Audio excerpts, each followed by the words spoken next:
Automobile Propre vous présente la Minute Branchée, en partenariat avec MrEV.com. Bonjour à tous et bienvenue sur Automobile Propre.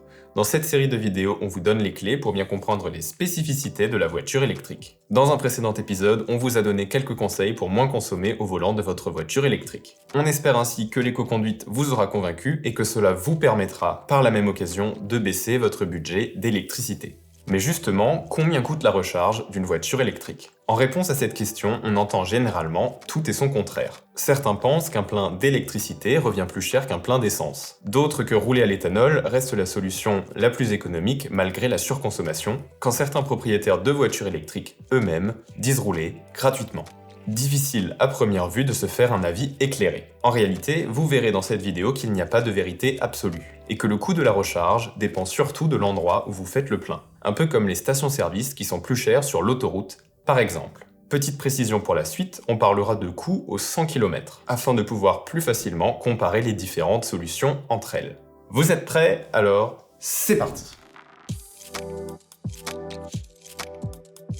Selon l'AVER, 90% des utilisateurs de voitures électriques rechargent leur véhicule à domicile, soit via une simple prise domestique, soit via une wallbox. Plus besoin de faire de détours à la station, vous rentrez chez vous et vous branchez votre véhicule électrique. Un geste qui prend littéralement 10 secondes et que vous faites déjà avec votre smartphone. C'est clairement la solution la plus pratique et la plus simple pour recharger sa batterie. D'autant qu'il s'agit aussi de la plus économique. Dans ces conditions, l'électricité ne vous coûtera pas plus cher que pour faire fonctionner votre four ou votre machine à laver. Par conséquent, pour connaître le coût au 100 km, il suffit de se baser sur la consommation de votre voiture électrique et de la multiplier par le tarif au kilowattheure de votre fournisseur d'énergie. Par exemple, en prenant la consommation moyenne d'une citadine, à savoir 15 kWh au 100 km, et un tarif de base au kWh actuellement fixé à 16 centimes d'euros, on arrive à un total de 2,40 € les 100 km. À titre de comparaison, l'essence revient environ à 7,50 € les 100 km, le diesel à 7 € et le bioéthanol à un peu plus de 5,50 €. Avec une telle différence, on se rend vite compte que l'électrique peut vite devenir avantageux à l'usage. Malheureusement, tout le monde n'a pas la possibilité de se recharger à domicile ou au travail. L'autre solution est donc de se tourner vers les bornes publiques. Si vous n'êtes pas habitué à l'écosystème de la voiture électrique, sachez qu'il existe plusieurs types de bornes publiques. Certaines délivrent de faibles puissances, par exemple 2,4 kW, quand d'autres peuvent grimper à plus de 300 kW. Du coup, avec autant de différences et un nombre élevé d'opérateurs de recharge, on trouve aussi une multitude de tarifs, parfois contre-intuitifs. En effet, il arrive que des bornes peu puissantes soient plus chères que des superchargeurs. Pour cette raison, il est difficile de donner un exemple représentatif permettant de se faire une idée du coût moyen au 100 km sur borne publique. Mais autant être clair dès le départ, recharger sur ces bornes s'avère généralement plus coûteux qu'à domicile.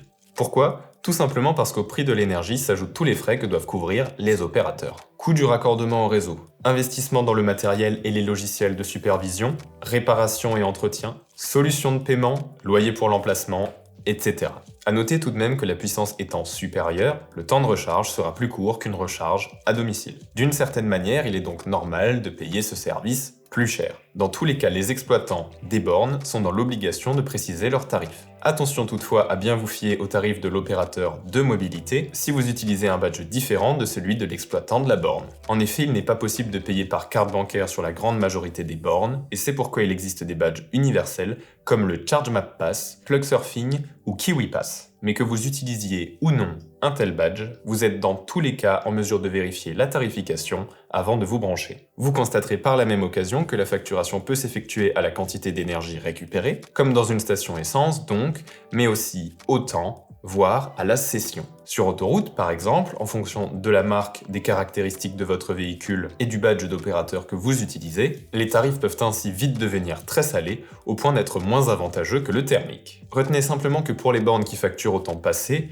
recharger au-delà de 80% n'est pas conseillé, sauf bien entendu si vous n'avez pas le choix. La vitesse de charge est en effet généralement réduite au-delà de ce pourcentage. Pour mieux comprendre ce point, n'hésitez pas à regarder notre vidéo sur la courbe de recharge. Heureusement, ce n'est pas tous les jours que l'on est amené à faire son plein sur voie rapide, d'autant qu'il existe aussi des bornes gratuites, bien que peu fréquentes. Pour y voir plus clair, voici quelques exemples. Admettons que vous roulez en Peugeot i208 et que vous ayez à faire une recharge de 20 à 80%. Si vous êtes sur autoroute et que vous vous arrêtez dans une station Ionity, le prix à la minute sera de 79 centimes d'euros pour recharger à 100 kW, la puissance d'essai maximale admise par la i208. Vous en aurez donc pour 30 minutes environ, au prix de 25 euros. Pour le même plein, mais cette fois en ville, sur une borne d'un réseau local en courant alternatif de 22 kW qui facture au kWh et non au temps, comptez environ 6,50 euros. Au passage, la charge sera nécessairement plus longue, soit environ 2h30 avec le chargeur embarqué de 11 kW, en option sur la i208. Enfin, pour comparer avec la recharge à domicile ou au travail, cela aurait coûté moins de 5 euros en heure pleine et moins de 4 euros en heure creuse, pour un temps de charge d'environ 12 heures.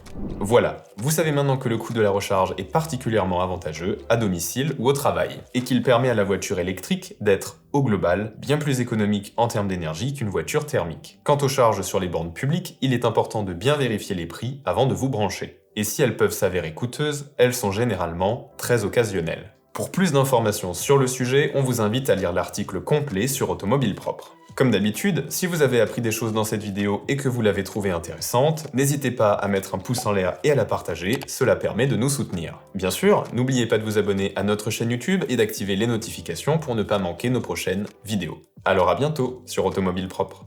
C'était la Minute Branchée, en partenariat avec MrEV.com, vente en ligne de câbles, bornes de recharge et accessoires pour véhicules électriques.